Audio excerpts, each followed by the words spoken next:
You didn't do something right. You did something wrong, horribly wrong.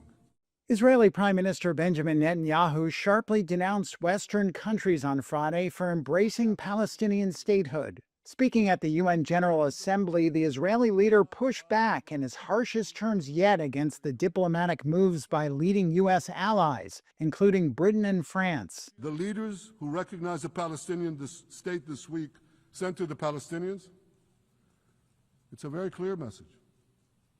Murdering Jews pays off.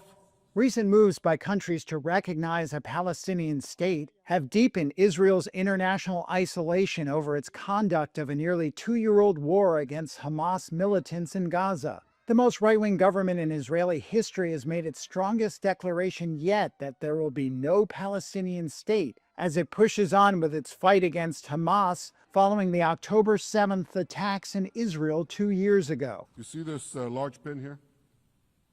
It's a QR code.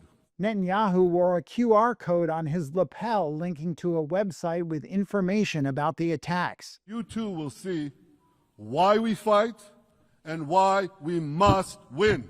Hamas-led fighters killed some 1,200 people in the rampage, according to Israeli tallies. Israel's military response has killed more than 65,000 people in Gaza, according to local health officials, and left much of the territory in ruins. Dozens of delegates exited the hall as Netanyahu took the stage, while attendees in the balcony rose to their feet to give him a standing ovation. Over time, many world leaders buckled. They buckled under the pressure of a biased media, radical Islamist constituencies, and anti-Semitic mobs. There's a familiar saying, when the going gets tough, the tough get going. Well, for many countries here, when the going got tough, you caved.